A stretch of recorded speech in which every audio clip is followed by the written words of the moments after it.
Hi, Tiffany the Lady Golf Teacher here, and welcome to my tip for this week. I'm always trying to think of different things that you can practice if you don't get a chance to get down to the golf course. So what I've done here, you can see I'm in my backyard and I've actually got 2 chairs here. So, you know, we always encounter obstacles when we're out on the golf course and something just might be in the way. We could pretend even those chairs were a bunker and we're trying to get the ball high over the bunker, right? So those chairs there are our obstacle, and what our job here is, we want to make sure that we get the ball up and over the chairs. Now the thing when we do this, we don't want to do a nice easy little flick, because that's not what we're about. We want to make sure that we're keeping that left wrist nice and straight and we're just swinging back and through. The only thing that I do want you to make sure that you're doing is we need to open up the club face. So if I was to show you the club face here, it's nice and square, as you can see there. Now if I was to go this way, turning it, so for right-handers we're turning it this way, then we start to open the club face up a little bit. So if I was to go that way, like that, and then I turn it, you can see that the club face is starting to open up, and we want to make sure that the club face is nice and open when we go to hit our shot.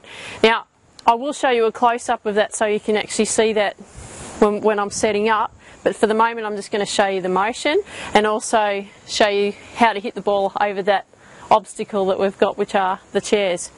So I'll just get myself set.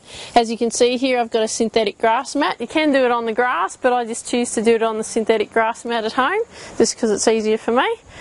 And what I'm going to do is I'm going to set myself up. Now when I set myself up, I'm going to get the ball in line with the inside of my left heel, and then I'm going to open up the club face. I am using a 60-degree wedge on this one, so if you have a 60-degree wedge, that'd be really good. If you don't, you can use your 56. It's still as effective, but you just get a little bit more height with this one. So what I'm going to do is open the face up a little bit, put my hands down the bottom of the grip, keep my grip set, and then I'm just going to swing back like tick-tock. Okay, so as you can see, I've got it up over the obstacle. Now the plan is, if we have 10 balls and we want to chip the ball up over our chairs, make sure the ball goes over the chairs each time. Now if you're hitting the chair, that's probably because you're trying to flick at it.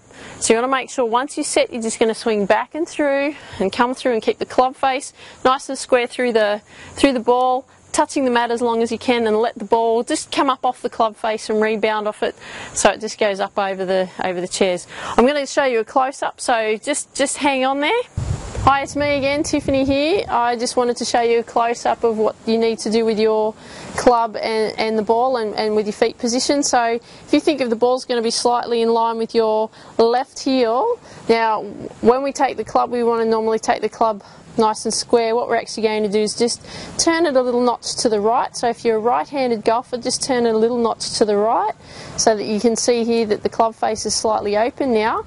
If you're a left-handed golfer, then you'd have to turn it slightly to the left. Hope that makes sense for the lefties. I'm a righty, so that's obviously why I'm doing it this way. Now what I want you to do here is, once you've opened up that face, we're going to push the hands just slightly forward, and notice the ball is in line with my left heel, and then we're just going to swing back and through, and then you would have been able to see that the club had stayed, it kept its position all the way through the shot. And notice when I'm making contact, I always want to make sure I'm making contact with the grass, okay, or in this case our mat.